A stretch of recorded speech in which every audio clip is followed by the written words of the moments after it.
Magandang araw sa lahat ng mga nanonood at magandang araw sa lahat ng mga manonood pa. So, ngayon ay nandito ako para gusto ko lang ipakita sa inyo ang aming tanim na ampalaya dito sa Amerika. Alam niyo naman, dito sa Amerika, isa sa pinakamahal na gulay ay ang ampalaya. Pero sa Pilipinas, ang ampalaya ay hindi ganon kamahal, no? Medyo mura ang ampalaya sa Pilipinas, pero sa Amerika, ito ang isa sa pinakamahal na gulay.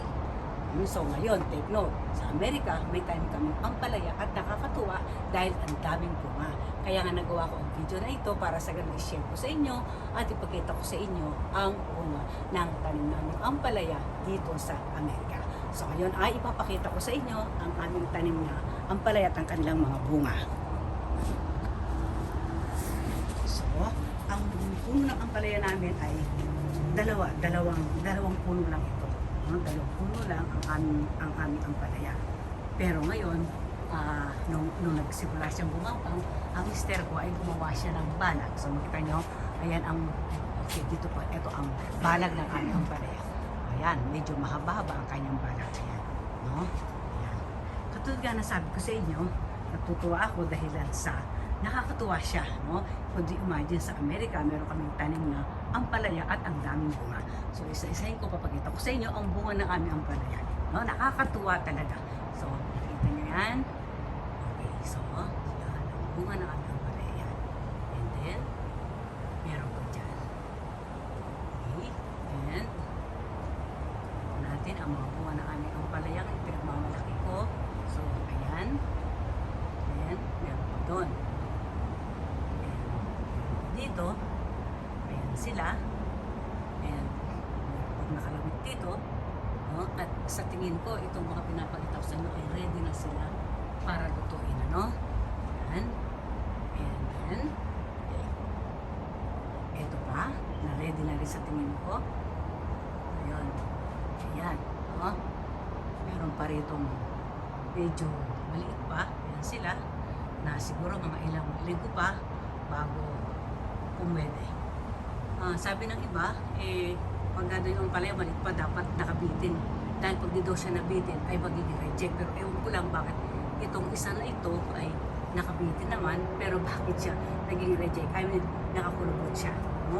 So, tingnan po, meron pa dito isa pang nakalawit sa banda rito. Then, tingnan po natin. So, ayan pa. Talaga sabi ko sa inyo guys, nakakatuwa ang bunga ng aming ampalaya dito sa Amerika. Yan. Then, ito meron pang maliit dito. Yun nga, na hindi pa sila ready. And ito meron pa itong maliit na bunga banda rito.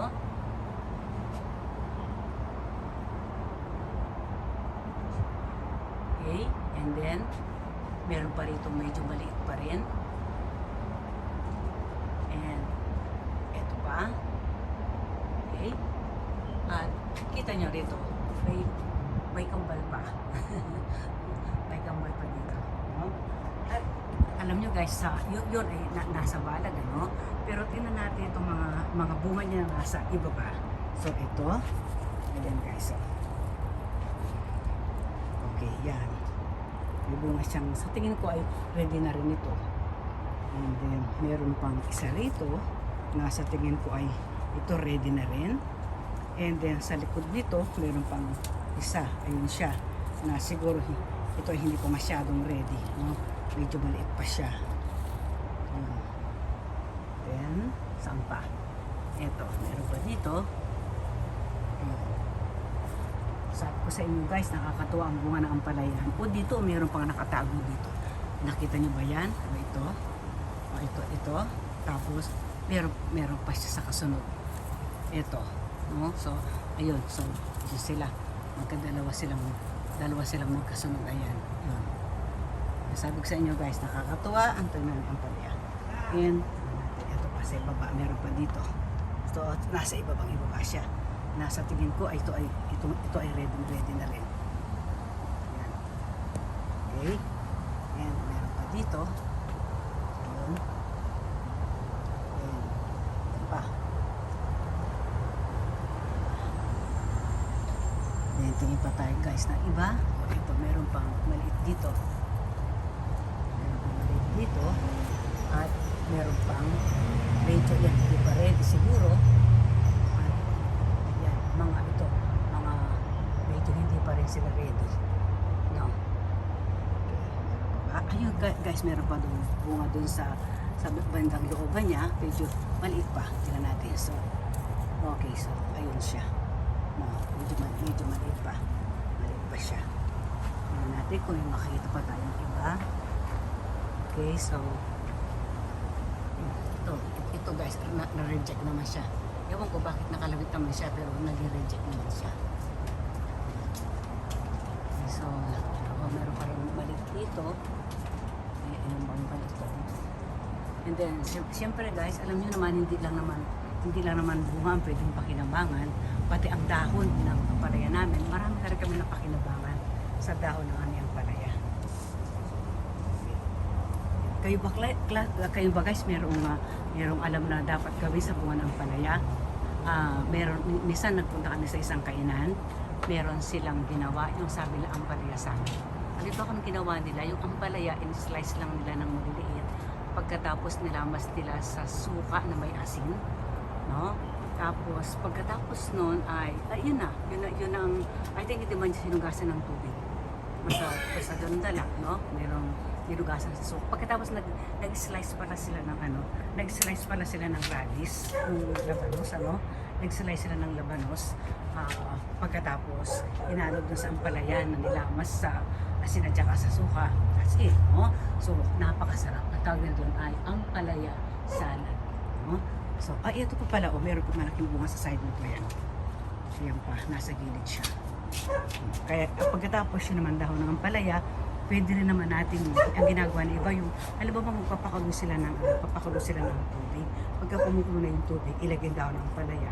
Pagkatapos, tanggalin na kaagad. Tapos, lagyan ng kamatis at saka ng sibuyas, no? And then, ang iba naman, kung halimbawa, ang kapampangan kayo, meron tinatawag yung buro ng isla ba? Ewan ko kung ang iba kung alam nila yun. Pero usually, ang kapampangan at saka ang Ilocano, alam nila yung buro, no? Minsan yung buro pwedeng gawa sa isda, o pagka minsan pwedeng gawa sa hipon, no? So, yun, pagkatapos, yung mga dahon na yan, no? Ihugasan mo lang, isawsaw mo ng fresh yan, hindi mo siya lutuin, hindi mo siya papakuluan, basta kinuha mo siya, hugasan mo siya, pagkatapos isasawsaw mo sa buro, and then napakasarap na ulam, no? And then ito ring dahon ng ampalaya, siguro kayo, meron din pa kayong ibang alam na kung paano magamit ang dahon ng ampalaya, no? Yung iba ilalagay natin sa munggo, or yung iba kung paano pang ang pwedeng luto na pwedeng magawa dyan, no? Kaya marami tayong pakinabang sa bunga ng ampalaya at saka doon din sa dahon ng ampalaya. Meron pa ako nakita rito. Bunga pa, ayan, mga nakalagot pa pala sa bandang ibaba. Meron pa dyan, no? So, ganyan ang pakinabang ng ampalaya.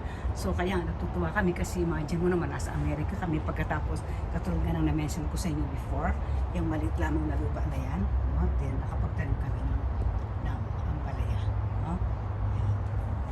So, actually, habang nag-video ko, mister ko, nag-harvest na siya ng ampalaya. Siguro ito ang ulam namin sa dinner. Okay, so ito mag-ulam namin sa dinner. Ewan ko kung anong luto ang gagawin dito sa ampalaya na ito. Di ba guys, nakakatuwa, di ba?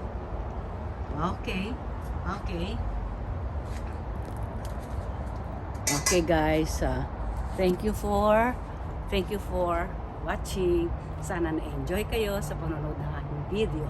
So, don't forget to comment, to like, and kung hindi pa nakapag-subscribe, please subscribe. Don't forget, Florante and Wilma Gomez channel. Thank you so much. Bye-bye. And thank you very much for watching. Okay? See you in my next video.